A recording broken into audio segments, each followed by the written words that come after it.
Can I tell you guys about a fucking heist that's absolutely crazy? A-Truck heist story. In the 1960s, 3 surfers from Miami, Florida, decided after they had robbed basically small-time jewelry stores that they were going to go to New York and rob the Museum of Natural History and get the Star of India diamond. This is real. 3 surfers decided they were gonna fucking steal, one of the most valuable jewels in the world. So they drive up from Florida to New York and they spend 3 weeks casing the joint, just going as tourists and looking around the place. During those 3 weeks, they're partying all the time. And while they're partying, they are nonstop bragging about how they're gonna rob the Natural History Museum. This is real. They are bragging about how they're gonna fucking rob the Natural History Museum. We are gonna get done. We're fucking amazing. We're Chads. Okay, then while doing their tours and their casing, they realize at one point there's a battery pack in the Star of India double paned glass case. Beautiful. Let me show you this diamond.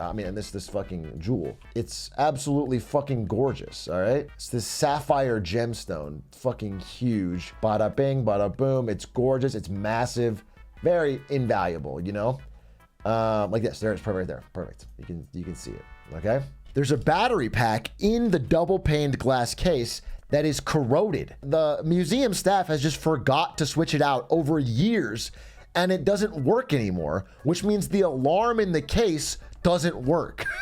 It's just sitting there. You can openly see it. It doesn't work anymore. There's no power to the case. It is incredibly lucky. The case alarm doesn't work. So they get an idea. They also notice one more. Again, these guys are not like the world's greatest thieves, but they notice that the windows, because it's hot, it's hot in New York in summer, humid. The upper floor windows, like the 5th floor windows, they're always left open, just a crack to get a nice circulation. They're just left them open. So they come up with a brilliant plan. They're gonna drive in at night when, there's very few people there. They're gonna hop the fence. They're gonna climb the fire escape of the Natural History Museum. They're gonna shimmy along the ledge all the way around, and then they're gonna put their foot down one floor, toe open the window, and sneak in. So they start to do this. And again, maybe I can give you a picture. Don't have a great photo of the spot I'm talking about, but like I can kind of show it to you and you can get it anyway. So imagine like this window is open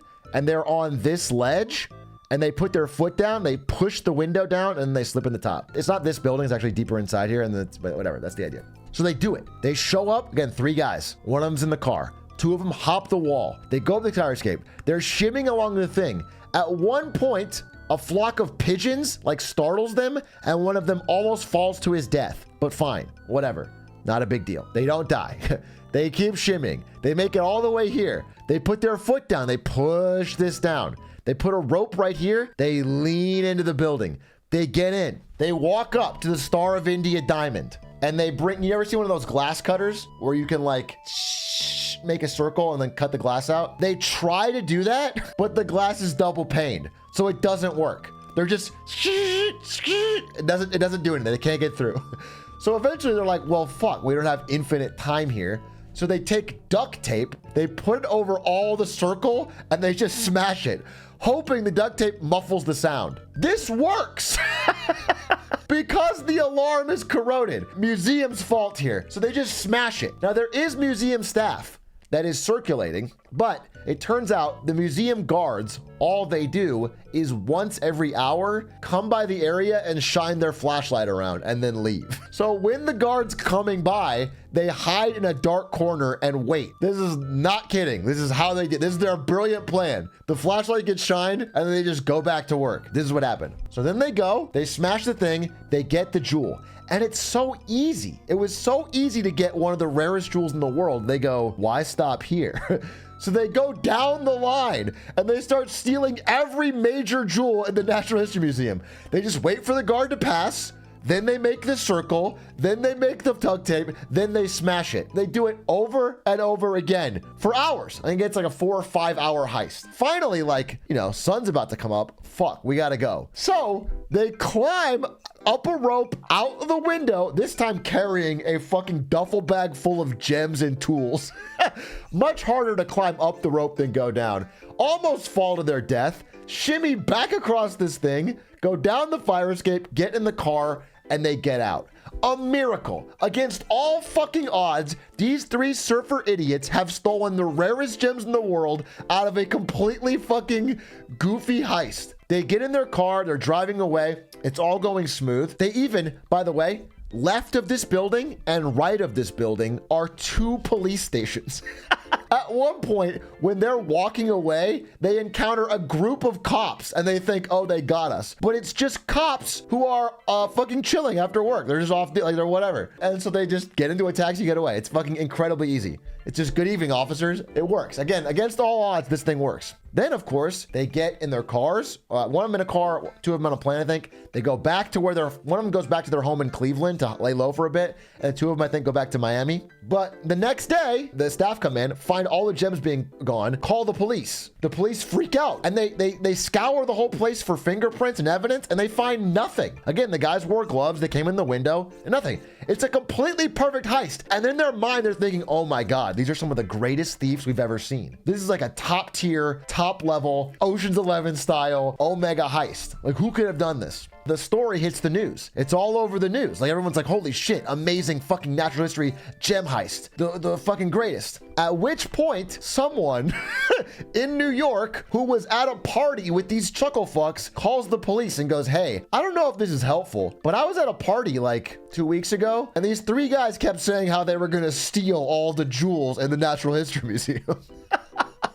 Yeah, they were at this hotel. The police go to the hotel. They check the room where the party was. They find out who owned the room, and they find the 3 guys' names instantly. So they got the luckiest fucking heist in the world. Instantly, this one fucking narc catches them. They are immediately caught. They find him at their home. They track him down. They get the jewels. And the entire thing is over. Now, these guys enjoy a very brief period where they are celebrities. So like while there's a trial going on, these guys are national celebrities as the surfer gem heist. They're kind of attractive guys, younger guys, and they're like, holy shit, these guys are fucking cool. They love them. And then very quickly, I think one of their team like is so scared to go to jail that he turns on them and gives up everything, and their sentences start to get more and more extended.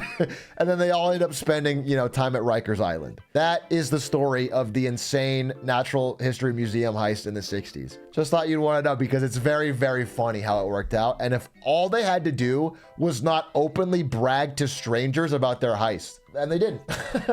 By the way, after getting out of prison, 2 of the guys, I think, go on the straight and narrow and they're fine and they live normal lives. Again, they were only in prison maybe, it's the 60s. They were less punitive. I think it was like 5 to 7 years. It's not terrible. They were young guys. They apologized. Nobody got hurt. 5 to 7 years. But the main guy, I believe someone is mentioning Murph the Surf, because he used to be a pro surfer. I think he ends up committing double homicide.